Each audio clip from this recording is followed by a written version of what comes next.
What's going on, everyone? My name is Tony Leone, and with me today is a very special guest, my best friend, the one and only Turtle. If you guys watch Blow and Smoke, then you've probably heard me mention him before, but he is here because we are doing something that we've been waiting to do for over a year now, and that is smoking Pre-Embargo Cuban cigars. You heard that right, Pre-Embargo Cubans.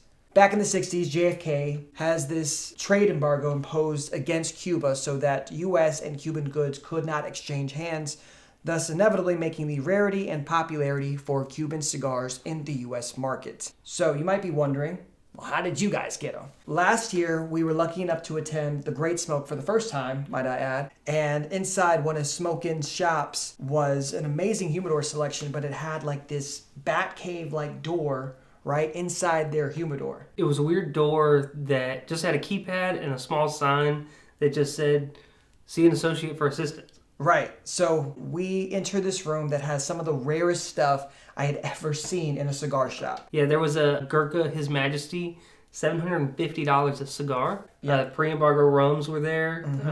Just a lot of expensive items. Stuff, again, I've never seen before in my life. And then he mentioned pre-embargo rums. Right underneath that was a shelf that had listed pre-embargo Cubans. So I know there is a special way people like to hold and rest their Cuban cigars.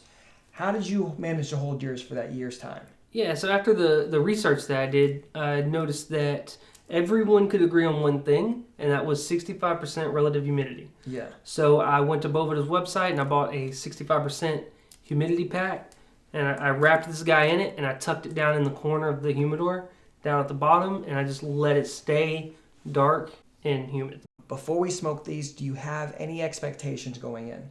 Honestly, no. I mean, yes, they're low though. I don't expect these to be super flavorful. They've been rested for a long time, and as we've smoked cigars over the years, we noticed that plateau of about 6 years.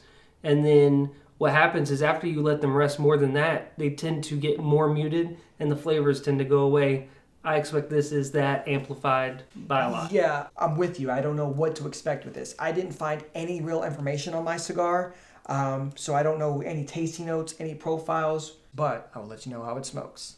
So overall, this experience pretty much lived up to our expectations. It wasn't a cigar that was offensive in any flavors. It was super muted and mild, and I'm assuming due to the age, and that's pretty much what I tasted. It was a lot of barnyard notes and paper is what I got. Yeah, same. Whenever I was smoking it, I just couldn't help but go back to that memory of being a kid and going to a used comic book store and just flipping through and finding the comic book you've been looking for, and you're like, oh my gosh, and you're reading it, and dust just all in your nostrils. That's what it tasted like. Yeah, like an old bookstore is pretty much the epitome of this. This is your grandfather's cigar, both by its age and then also by some old school tobacco notes for sure. That's all I could really taste. But as a cigar aficionado, I mean, this experience is something that you can only dream about, right? This is one of those bucket list cigars. Just smoke a Cuban before the embargo. Yeah, it was a good overall time. Yeah, man. I'm glad we did this. Oh, for sure.